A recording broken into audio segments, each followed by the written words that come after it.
Hi, Tom Cole, the coach for Steve Taylor Community Connection, and certainly an honor and a privilege for me to be with one of our star ambassadors, a star in Toledo and the Sylvania area, Mary Helen Darah, MH. Great to be here. Wanted to have you on to talk about the remarkable success of women in the driver's seat. You and China have, and Corey, and yes. Corey, you kind of put your minds together and said, well, let's create this. And I got to tell you, I've been at Taylor 7 years, and we've been involved in many things in the community. I'd say it's one of the most impactful things we've ever done, and it's giving a voice to, and it was your idea originally. I want to give you props for that. The idea is so very important. But giving a voice and power to women in our community and the surrounding area that are doing great things. And I think it's so tremendous. But I'm going to take you back to, how did you first come up with the idea? Because it has to start with the idea, you know? Oh, yes. Yeah, so how did you get the idea?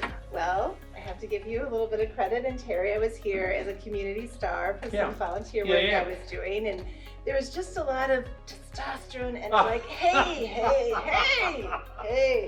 Yeah. And I saw Mr. Steve Taylor in the corner on the way out. I said, you know, we have some amazing women in our community, like ordinary people doing extraordinary things, who happen to have estrogen, and it might be a nice thing to have a little estrogen around here and highlight these incredible women. I said, if you ever are interested in doing something like that, give me a call. I would love to do something. We could call it, I don't know, Women in the Driver's Seat. Yeah. Next thing you know, 2 weeks later, I get a phone call. It's like, yeah, you know that thing you're talking about? Yeah, that's a go. That's great. Well, Steve is a smart man, number one, and he recognizes a great idea, number two. So how many shows, just offhand, ballpark, do you think you, China, and Corey have done? I think we're up to maybe 70-ish, 5. Yeah, okay. We need to do that because, you know, we had our 50th show and there were no baked goods. There was not a single anything in sight. I would have liked a little, something chocolatey. No, nada, nothing. Just saying. So when we get 100 people, well, you got to give us the count. You got to let us know what. We're gonna go count those amazing women and let you know. But and how, MH, do you pick the women? I mean, are there people that you just come across that they just strike you as?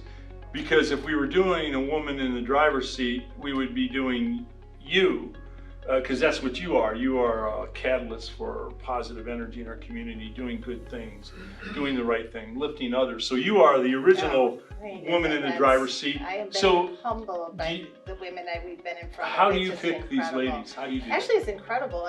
Having been an editor for 13 years, I was able to write stories about some of these amazing women. So I already had those connections, and I was just so incredibly impacted by their passion and their vision. And I thought, wow, you know, this is great. I can just start with the people, you know, in our neighborhood and the people I've written about. And next thing you know, I get people Facebook messaging me and emailing me, actually nominating women that I never would have come upon, probably, you know, just organically.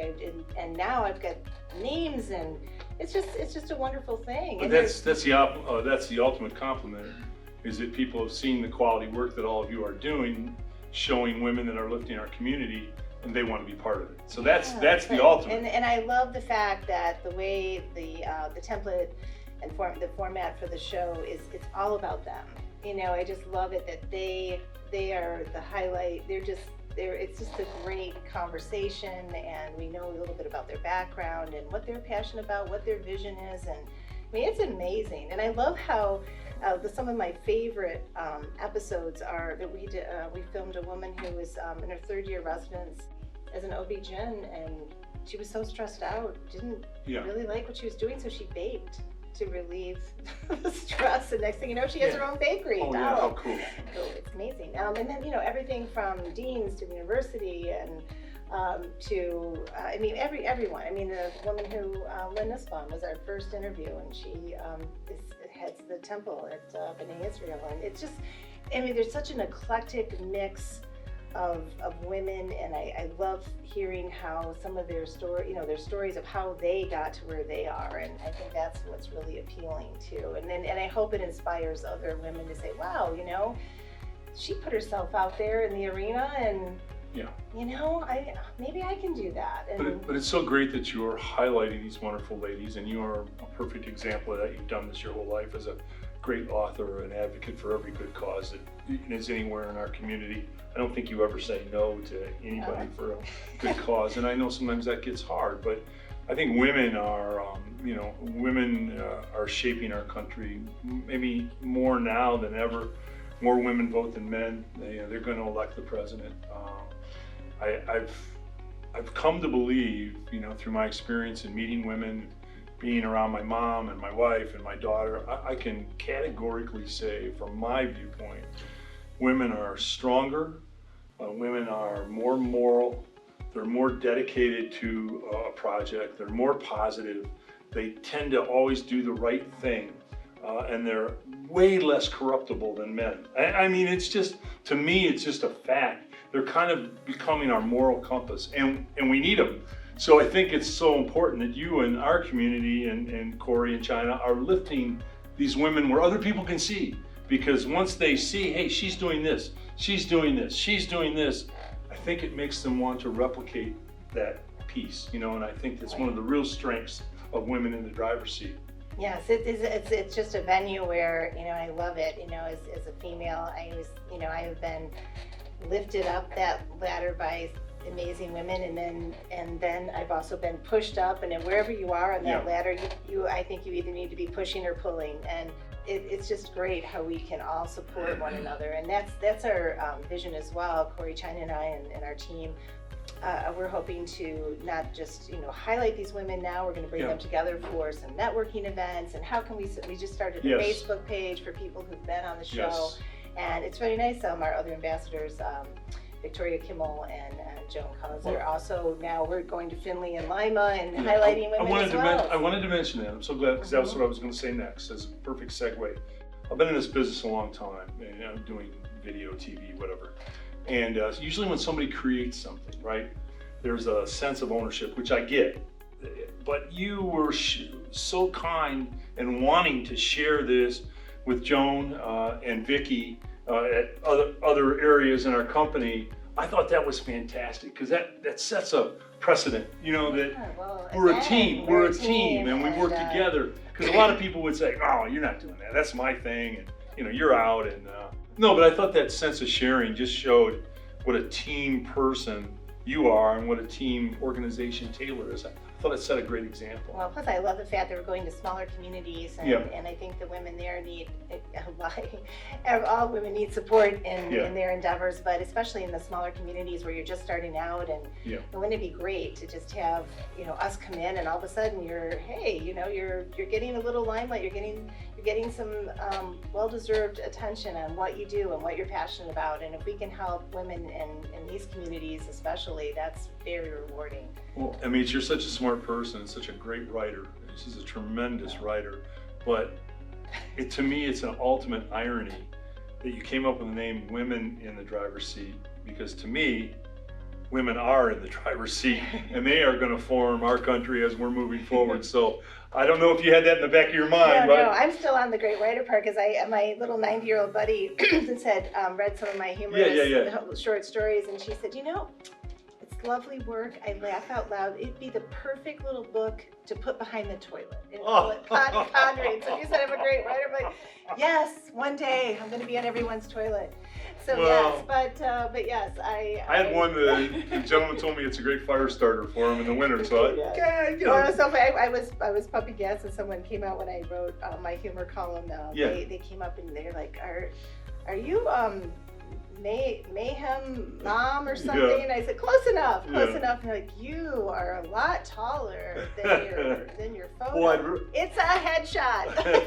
I'd rather get a lot taller. The one that I get is, you're not as fat in person as you are on TV. Yeah. So I'd rather be taller than the. And I get the, I like your hair now. Like, people say things, so in 99.9% of it is wonderful and nice. But there's that little quotient. But you know what? They feel they know you, even though they don't, and they feel compelled to come up and tell you things, and it's interesting. But it's fun. It's fun. It is fun. MH, plaudits for you, Women in the Driver's Seat. It's been one of the really big successes at the Taylor Automotive family. You're lifting people everywhere and profiling great women in our community that are changing our community. Continues. I mean, it's amazing. I keep thinking, the well is going to run dry eventually, and it doesn't. I had this kind person at a BNI meeting I attended. He said, "Hey, this woman highlights women, women in the driver's seat. Where are women who are leading the nonprofits and businesses?" And next thing you know, boom, all of a sudden we get all these messages. And so again, I mean, it's just incredible. When we started this, I had no idea. It's just unimaginable how wow, how many women are out there doing incredible things and impacting so many lives. People want to be a part of a great idea, number one. People want to be part of something that's uplifting and positive. And then people trust, admire, and like you. So when you put all that together, people don't go on air with people that they don't like or don't trust, because they're giving of their time. It's not like we're paying them $1,000 a show. They're giving of their time. But when those things are combined, they want to be part of it. So, it's been a great thing. Can China, when we're done with this video, put a way to get a hold of you for women in China? Just did that. Corey did that. Now, I don't know. Corey, you might be in trouble with women in the driver's seat, Corey. I'm not sure. We have a great time. It's a lot of fun, and we go to the women in their environments because that's what they're passionate about. We get to show what they have been part of building. We just went to see Wendy Hunley she's a few great. weeks ago with connecting kids to meals, and I mean, just to be in that environment, it's just great for us too. And Cross has done super work with Wendy, and Taylor supports her immensely. So it's just such a great win-win, and I love it that we get to lift women up and keep on keeping on and keep in that driver's seat. And thanks to my amazing team, and we're doing it. Well, we're lucky to have you here. Community's lucky to have you here. So look for Women in the Driver's Seat coming your way. Women in the Driver's Seat. Thanks so much, Steve Taylor, Community Connection.